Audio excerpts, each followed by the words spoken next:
Alright, dito tayo guys. Pag-usapan natin ang isang OLA na ang dami kong nare-receive na tanong if okay ito. So, I think nasa Google Play Store din ito.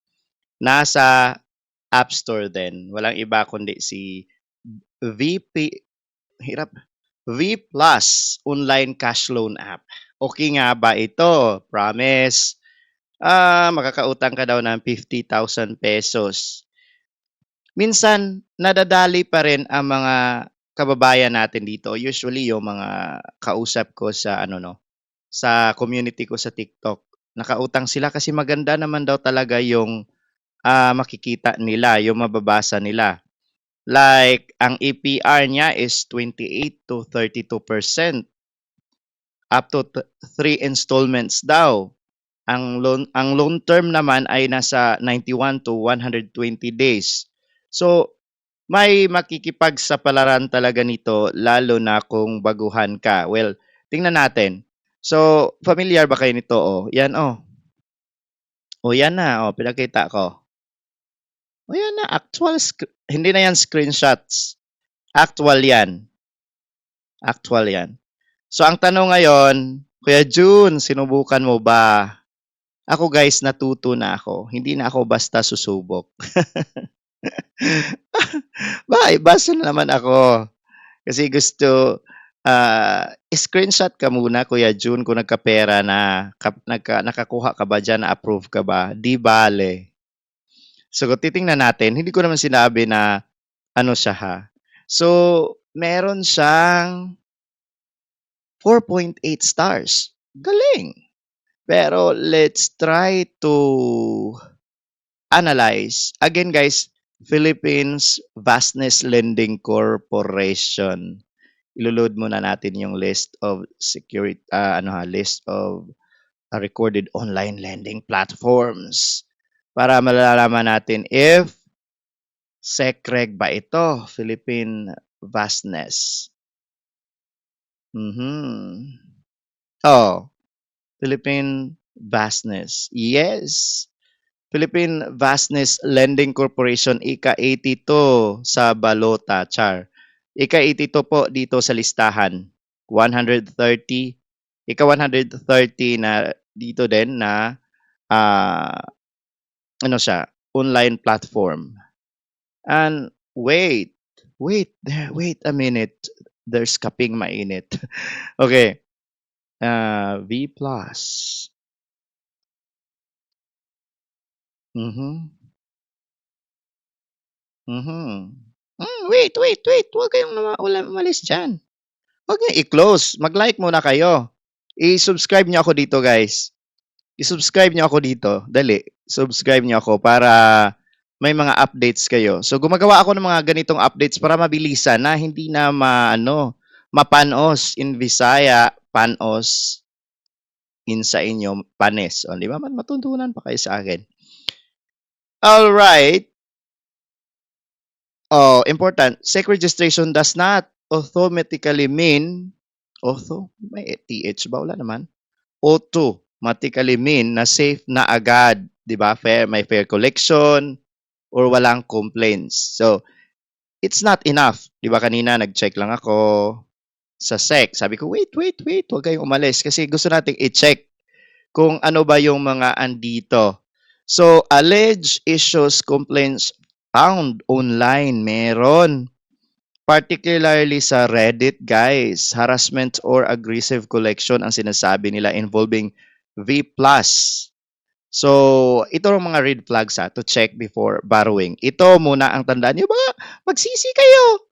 At pumunta kayo sa TikTok, Kuya June. Ano po bang gagawin ko? Char. No judgment, ika nga. Pero, ito, mga red flags na dapat i-consider before kayo mag-download at mag-loan dito sa V+. Short repayment term. Lalo na kung ito yung mga dapat ninyo itong dapat ninyo i-consider. Baka 7 days lang to. Okay. So far, ang ano dito is wala naman siyang tinatawag na yung galing talaga sa authority like sa SEC na sinabing walang lisensya. So, safe pagdating doon. Pero sabi ko nga, may alleged mga discussions sa Reddit na ganon. Alright, balikan natin yung App Store ni V+. Tingnan natin yung mga feedback.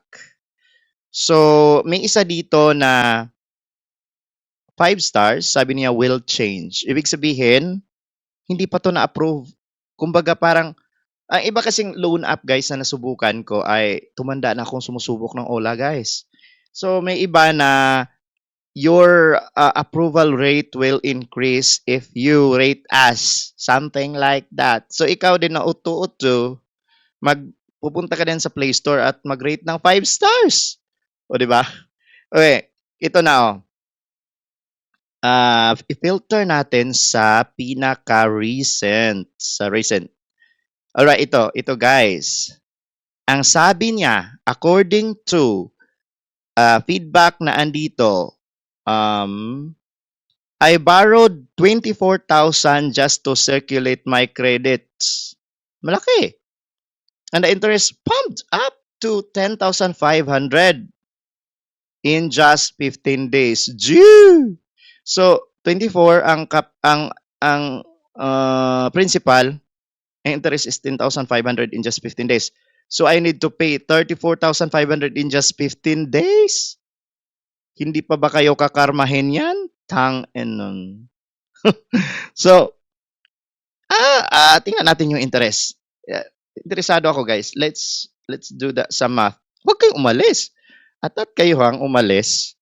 Okay, So 24, so 10,500. Okay, dali lang yan. 10,500. Sa hindi pa marunong, 10,500, kumuha kayo ng calculator. I-divide niyo 24,000 para makuha niyo approximate interest. So, 44% in just 15 days. Ang hirap. Ang hirap nito, given po na given po na malaki yung amount. Masasabi ko bang worst ito?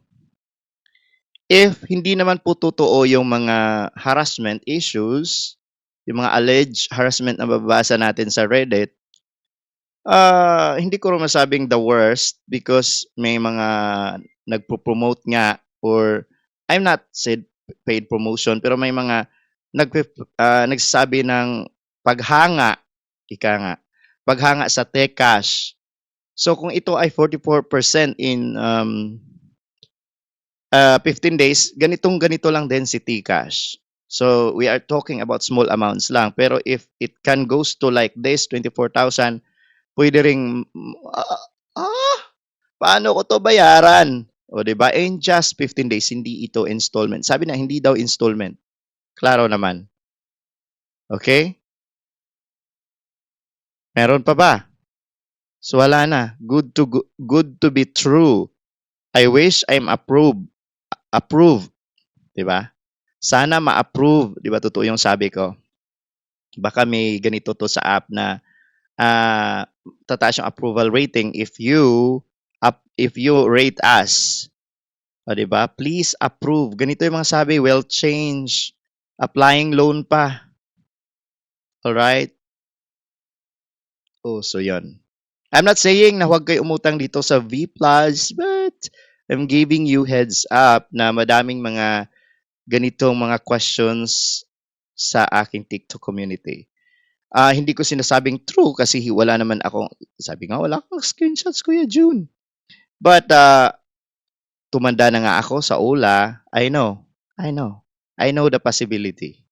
Anyway, i-subscribe niyo ako guys and make sure to check my FAQ. Gumagawa ako ng FAQ series po, frequently asked questions para sa mga Ola.